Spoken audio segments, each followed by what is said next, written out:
Good morning, everyone, and thank you for joining us. This is Heather Thomas with the Joint Information Center for Snohomish County's response to COVID-19.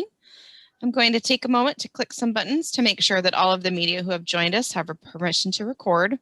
You will have permission to record this briefing, and we are also recording. The link to the video will be made available on the Health District's website later this afternoon. Give me just a moment.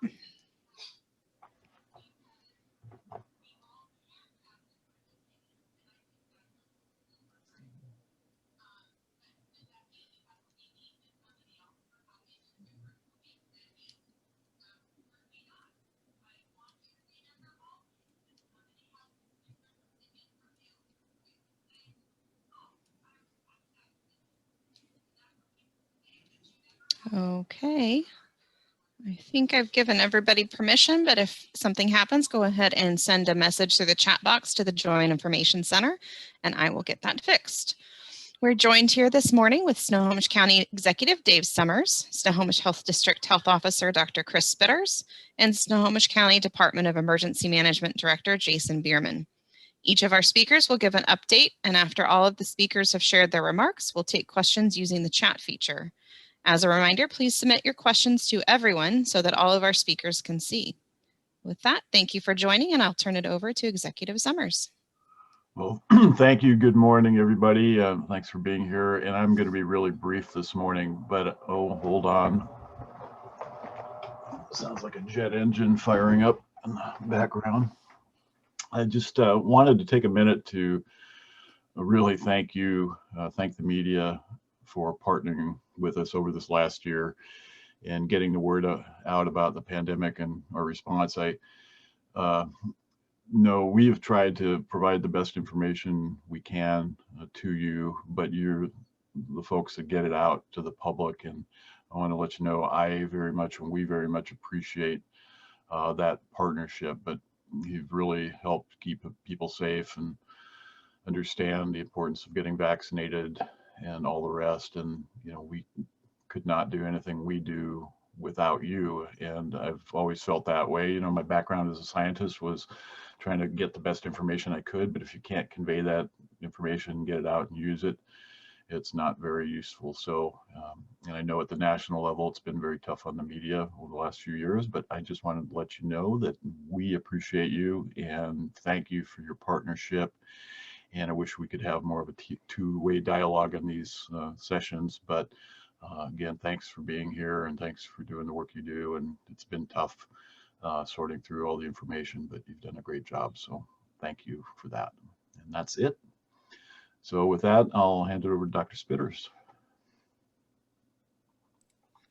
Okay, thank you, Executive Summers. And I share your feelings and thoughts about this opportunity that we've had weekly or even more often over the past year to engage you, our journalists, and in the effort to educate the community. And so thanks for mentioning that, Executive Summers, and thanks to you, the journalists, for the work you're doing tirelessly through all of this. And I have just a few brief updates today.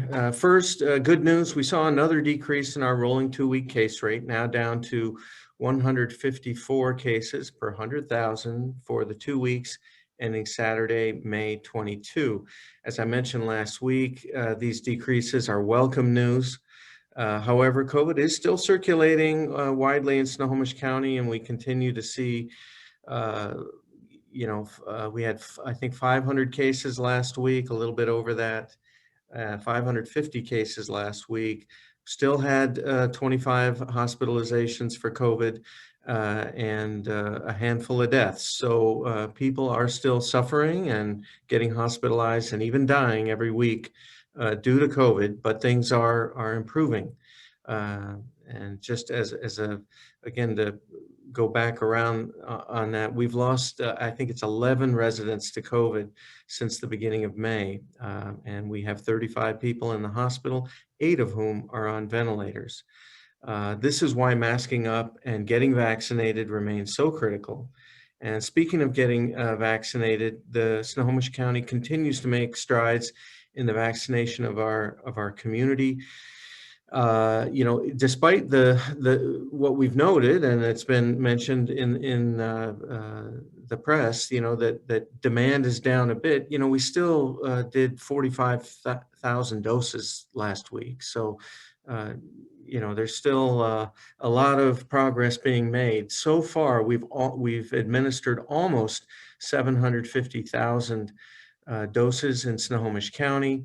Among our residents, over 400,000, 417 to be exact, 417,000 initiated vaccination through May 22, and 330,000 had completed it. Those figures represent 50% initiating and 40% fully completed vaccination when we look at the total population. If we look at the eligible population, it's 60% over 12 years have initiated and 47% have completed. And then the last metric, last way to look at it is that figure that the governor cited, that if the state crosses the 70% initiation threshold for all individuals 16 and up in the state, we might move forward in opening up sooner than June 30. For Snohomish County, that figure is 63% of people over 16 have initiated. So lots of progress continues to be made, and we're grateful for that. The vaccines are working. We can see that by the decreases I've mentioned in case numbers, hospitalizations, and deaths. But we can't really let up on prevention measures until those case numbers, hospitalizations, and deaths are significantly lower and remain low. And we have a little bit better coverage of the community. Ideally, we'd like everyone who wants a dose to get vaccinated, but our rough goal would be that 90% of the population completes vaccination, ideally before the next, if any, wave that would occur.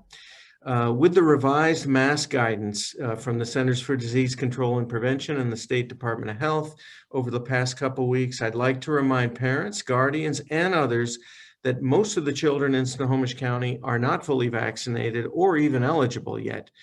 So for ourselves and for them, we need to model good behavior around COVID prevention measures, as well as ensuring that they continue to mask up when they're around people they don't live with, whether they're at school or in other activities outside the home. And this is especially important as we head into another holiday weekend with the coming Memorial Day on next Monday. The weather does look like it'll be great, so let's keep things outdoors for the Memorial Day weekend. And with that, I'd like to pass it over to Jason Biermann, who will share more about the Vaccine Task Force's activities. Jason. Thanks, Dr. Spitters, and good morning, everyone. Thanks for taking some time this morning. And I'd also like to echo thanks for, I'm not with you as consistently as Executive Summers or Dr. Spitters, but I appreciate every chance to update folks on what we're doing with the Vaccine Task Force.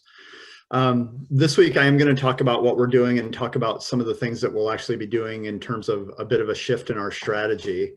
As Dr. Spitters mentioned, we've had over 750,000 doses given in Snohomish County. About 320,000 of those have been just by the Vaccine Task Force. So we are continuing to make progress, and we are continuing to try and provide vaccine as close as we can to the community and make sure that we're minimizing barriers and providing equitable access so everyone who wants to get vaccinated can get vaccinated. I will say that in recent weeks, like other providers and folks around the state and around the country, we've seen a decline in appointments at our mass vaccination sites. We saw a slight surge when folks 12 and up were eligible to get Pfizer doses. But overall, the trend continues to be a decline in appointments. So one of the things we are going to start doing is transitioning from our mass vaccination sites and putting a greater emphasis on our community-based clinics. So 2 of our mass vaccination sites this week are going to be demobilized. By the end of the week, the Vaccine Task Force will demobilize the Angel of the Winds Arena site and the Boom City mass vaccination site. I do want to say thanks, very sincere thanks to Angel of the Winds Arena and the staff there, and to the Tulalip tribes for their partnership at the Boom City site. Those partnerships were invaluable in helping us get those locations up and running quickly. And I can't say thanks enough to them for their partnership. Just a couple of things about those two sites. At Angel of the Winds, our team administered 4,218 doses of Johnson & Johnson vaccine. That site, as folks may remember, was designated to be a Johnson & Johnson site. Unfortunately, because of the low supply of Johnson & Johnson and then coupled with the temporary pause in its use, it was a site that wasn't open for a long time and certainly less frequently than our other sites. But I will say the days that it was open before the suspension of the Johnson & Johnson vaccine, we had great response and were able to get, as you can see, a lot of folks vaccinated pretty quickly. At Boom City, we actually utilized all three of the different types of vaccines, and that was actually instrumental in giving us the flexibility to catch folks up with their second dose needs. So at the Boom City site, there were just shy of 6,500 doses of COVID vaccine that were administered since we opened that site on April 6th. Both of those sites, as folks know, have other uses. Angel of the Winds is obviously a sport and event arena. Boom City hosts the fireworks sales prior to the 4th of July. So that, in addition to the lower demand for appointments, is what led to us winding down operations there so we can return those sites back to their normal uses. Our other 5 sites are still in operation. There are appointments that are still available this week, and I again want to encourage everyone who wants to get vaccinated and who's eligible to do so to do it now and don't wait. We will be assessing the other 5 sites as well. We will be looking at throughout the month of June, starting to scale back the number of first doses that are provided. Moderna, at most of our mass vaccination sites after the 1st of June or thereabouts will be our last first doses. Somewhere around the end of the first week of June, at least right now, we're looking at that could be the end of first doses of Pfizer. We are going to continue to provide availability for second doses. So if you schedule a first dose appointment at one of our sites, that site will be open so that at least that time, either 21 days for Pfizer or 28 days for Moderna, you'll be able to get your second dose there. But I will just say, if you want to book, or I'm sorry, if you want to get your first dose at one of our MassVac sites, please book your appointment soon. Again, we're assessing this to make sure that we're continuing to have availability to the community. We intend to have, with the executive's direction and Dr. Spitter's agreement, we're going to continue to provide vaccinations, and we want to have vaccines available. But I want to make sure folks know, if you want to get vaccinated at one of our MassVac sites, please book your vaccination appointment soon. All of that said, we know we still need to get vaccine out into the community. We're shifting focus to place more emphasis on bringing vaccines to people in places they know, places they trust, places where they feel safe. So as we scale back the mass vaccination effort, we're going to devote more resources to our community-based clinics. We currently have clinics scheduled at multiple schools, churches, at Funko Field prior to and during the first part of the Everett Aqua Sox baseball games on June 1st and 2nd. And we'll continue to schedule those community-based clinics as community organizations let us know of their need. And of course, I'll wrap up by saying vaccines also available through all of our other healthcare partners, clinics, pharmacies. You know, early on, when there was a lot of demand and not much supply, now there seems to be significant supply. And so we're looking to all of you folks to create the demand. If you need a first dose, you can go to vaccines.gov. You can go to vaccinelocator.doh.wa.gov. You can text your zip code to GetVax 438-829. Any of those will give you nearby vaccine locations. There are lots of different places where you can go to get vaccinated now. We know folks are still uncertain in some cases. If you're not sure, use trusted information. You've got some great sources of it on these media availabilities.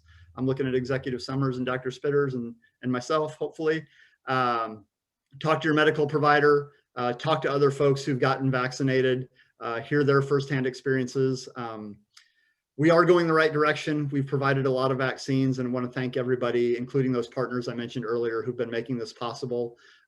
Please help us keep our community safe by getting vaccinated. And thanks again to everyone for giving me a little bit of time this morning.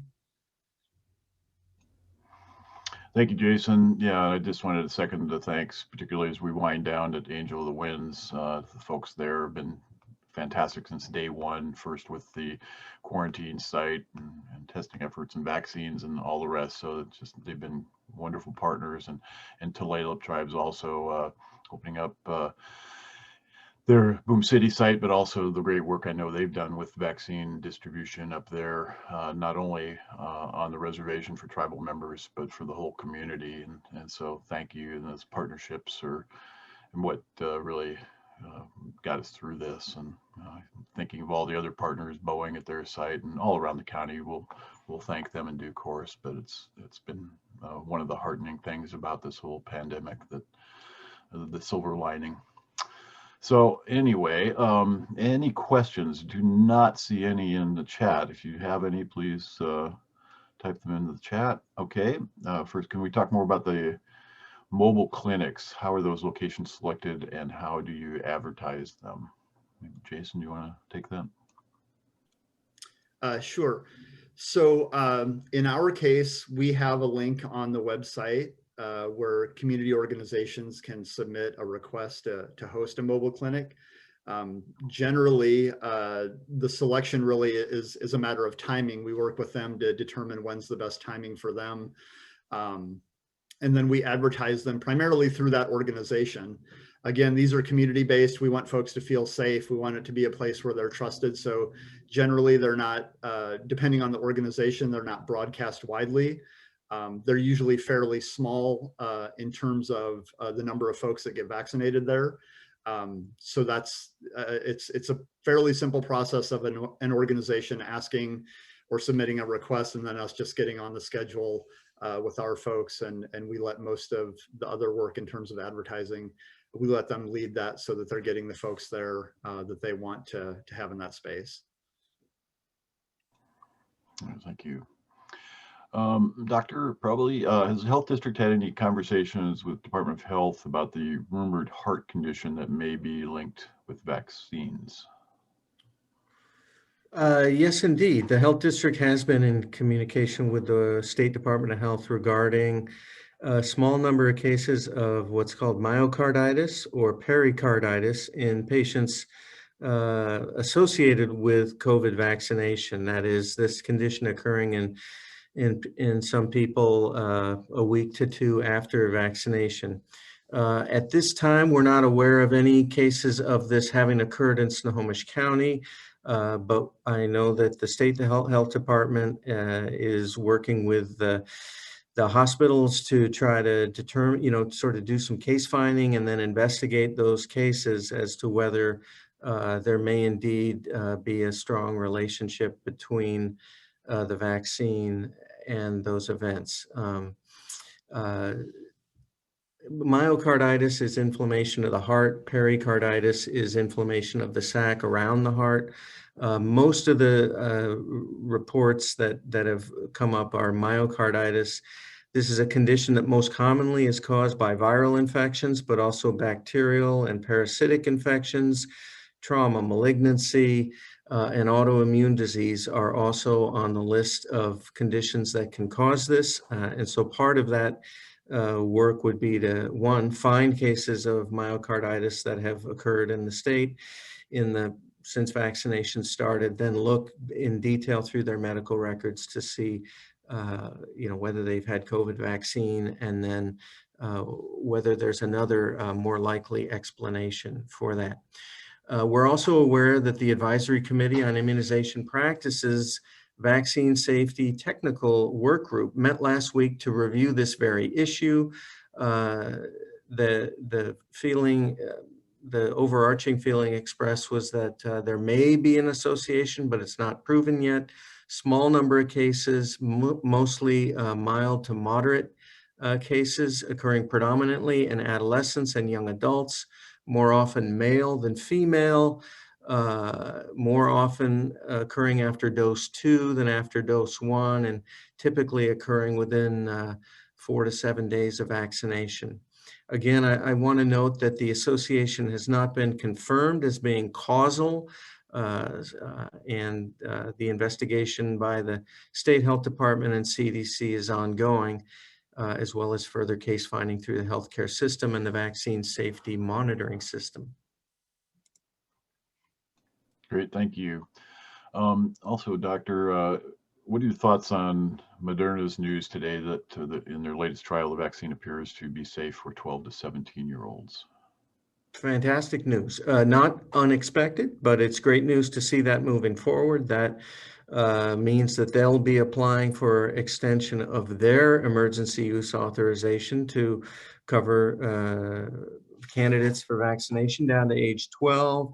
And assuming that things go in that process as they have for the other authorizations and recommendations that then follow from CDC, maybe by the, by a month or so from now, we'd have another product available to provide vaccination to youth.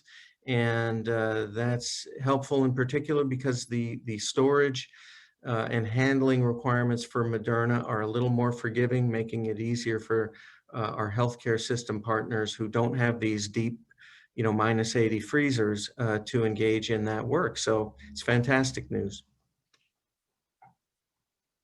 And Dr. Spitters, last week you said you would not be adopting Dr. Duchin's indoor mask declaration. Can you talk a little bit more about that decision, how folks should weigh risk when choosing when to wear a mask?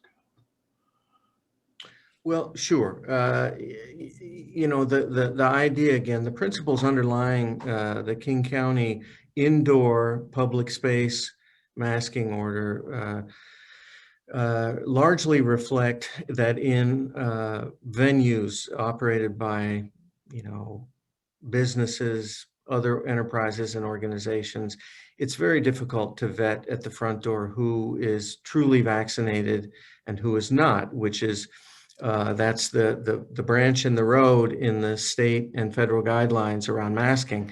Vaccinated, you can go without a mask indoors, unvaccinated without.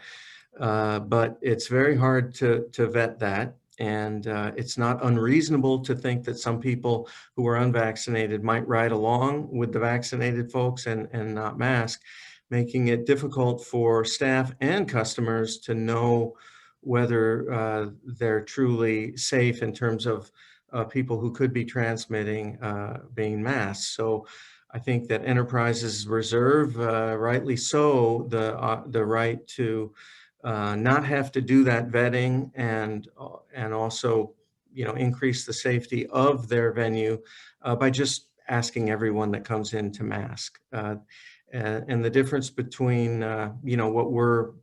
the approach we're taking in Snohomish County and what we see in King County is that's an order in King County. Here, it's we try to make everyone aware, the enterprise operators, that they have that right and opportunity to do that. And that people who are patrons of those places also are aware that the proprietors have the right to do that, and that they should comply with it, and that also vaccinated or not, in indoor settings with high levels of transmission, relatively high levels of transmission, getting better. Variants out there, various people who are immunosuppressed and maybe not as well protected by the vaccine as the vast majority of us are, people can elect to continue to mask indoors. And for many people, that's a wise or a comfortable choice to take, and we endorse that. Okay, this one probably for Jason. Will the mobile clinic at Funko Field extend beyond the June 1st and 2nd dates at all? Well, at least right now, as it's planned, only in the sense that, like I mentioned, we're not going to provide first doses and then not also have availability for second doses. So there will be first doses on June 1st and 2nd. It'll be Pfizer, so it'll be anyone age 12 and up. Of course, kids 12 to 17 need someone, an adult parent or a guardian with them. And then we will provide second dose clinics 3 weeks later same location, same times, 5:30 to 8 in the evening during the game. So beyond that, yeah, we haven't had any additional conversations with Funco about expanding that beyond those couple of first dose dates and those second dose dates. Okay, and Jason, you touched on this a little bit earlier about the mobile clinic, but any sort of specific update on equity clinics? Yeah, not much beyond what I mentioned. The ones that are scheduled throughout the rest of the month, just if you're looking kind of generally for numbers, are in the neighborhood of scheduled for 200 to 300 doses. So like I mentioned, we've got some scheduled with schools and churches, and are certainly open to partnering with other organizations, community organizations as well that want to host these. Okay, and probably for Dr. Spitters, should people be concerned about potential breakthrough cases despite getting vaccinated? I know the CDC just released some data about breakthroughs and it seems very minimal. Well, concern is a relative term. It's a fact that breakthrough infections do occur. We've got in Washington State, we've got 3 million fully vaccinated people, almost 4 million who initiated. And to date, since the start of the vaccine effort, there's approximately 1,000 cases that meet the breakthrough definition. So if you look at the rate of breakthrough infections per vaccinated person, it's orders of magnitude lower than the rate of infections among unvaccinated people. So first of all, although breakthrough infections do occur, and even number 1,000 now on the macro population-wide scale, they're very uncommon. And so the potential for breakthrough infection shouldn't sway anyone from toward not getting vaccinated. The vaccines work; they're very effective, and so in that sense, no cause for concern. But the possibility of breakthrough cases occurring is there, and I think the most important things that occur to me are people who are fully vaccinated, if they get an illness that feels like COVID, should stay away from others and get tested and be sure to mention that they've been vaccinated. And then those members of our community who are more likely to have a weaker response to the vaccine, these are people mostly are severely immunosuppressed individuals. A typical example are organ transplant recipients. People with those kind of health conditions probably, I think it's clear, should continue to mask when in public as that additional layer of protection, or even avoid crowded indoor places until we're a little bit further down the road and there's less risk of encountering COVID in a gathering. Doctor, I'm going to tack on a little bit of a question.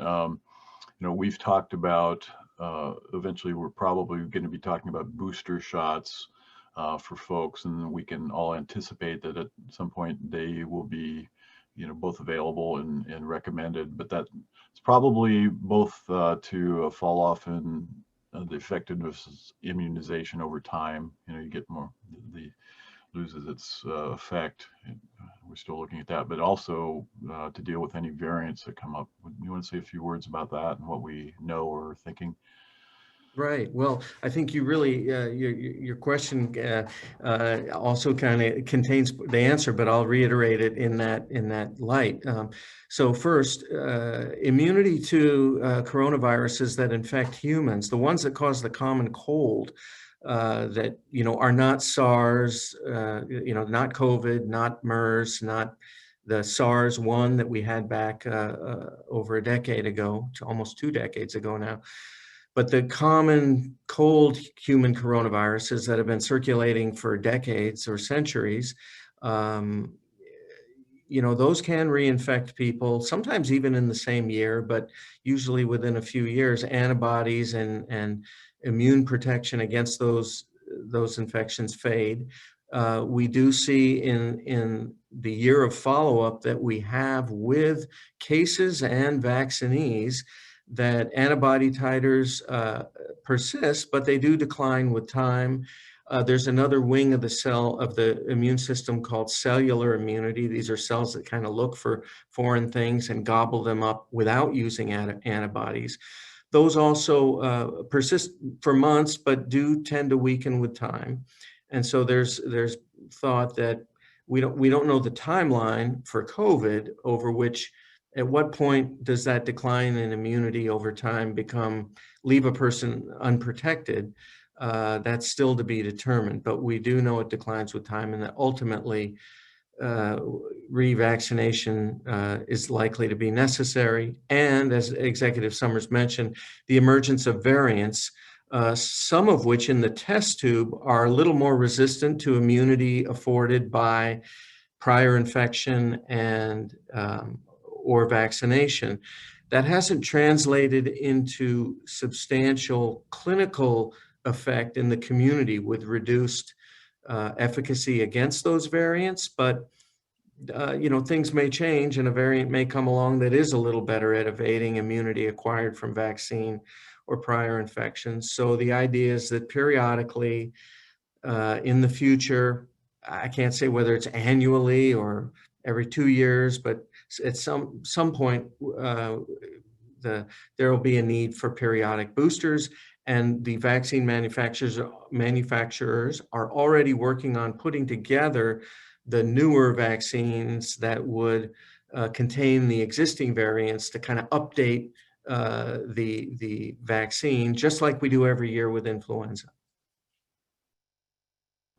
Thank you. And last question, and I'll start with Jason, but it's for each of the three of us. So now that we're shifting away from mass vaccine sites and we've got more than 750,000 doses administered, I want to talk about any feelings of relief you have seeing so much progress in such a short period of time. Jason, do you want to start us off? Sure. Yeah, I mean, I think there's certainly a sense, I don't know if relief is the right word. There's certainly a sense of feeling good about the fact that we're getting a lot of people vaccinated, that it's bringing the rates of disease down, and that we're starting to see things open up. So, I mean, I think like everybody else, I look at all of that, and of course, it feels good to see that we, are moving through this and have done our part, to help get the community back to a level of safety. And you mentioned it earlier, Dave. I mean, I think it's also just the partnerships and kind of that aspect of it as well.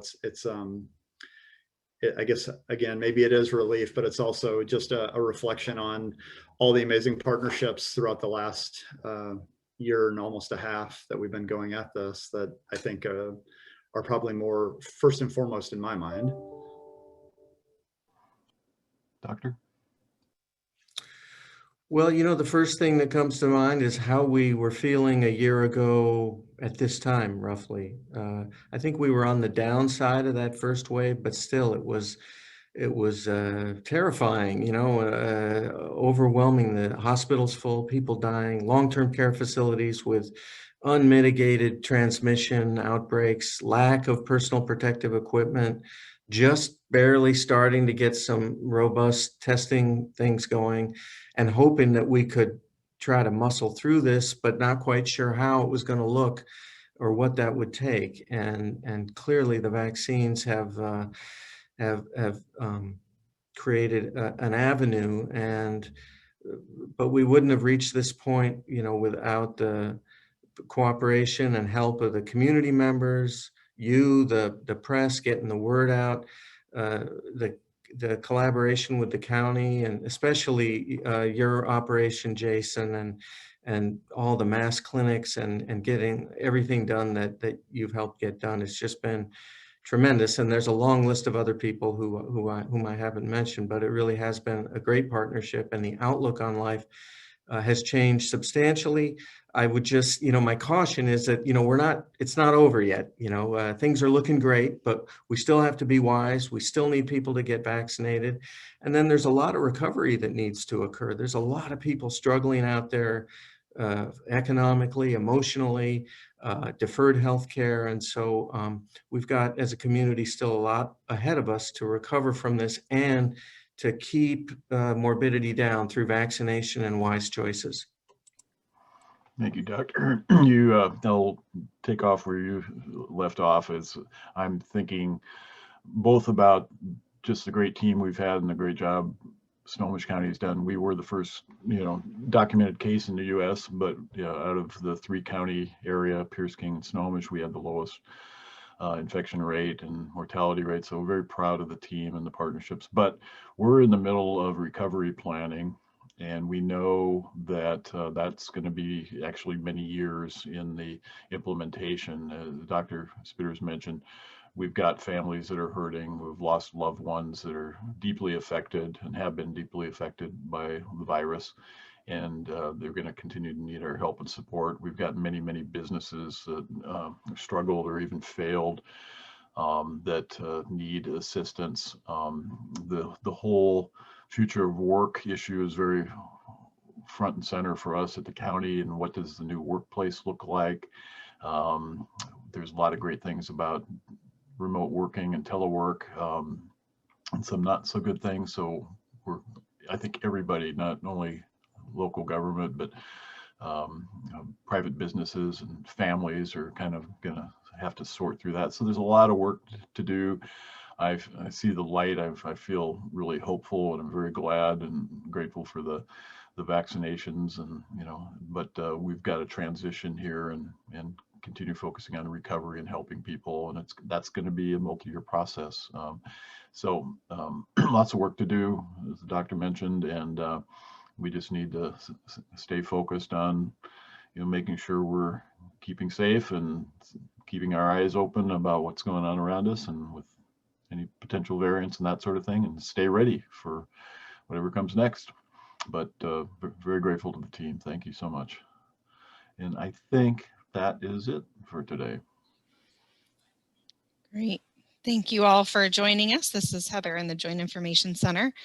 Appreciate all the questions, but we're going to wrap up for today. Please stay tuned for future media availabilities. Have a great day.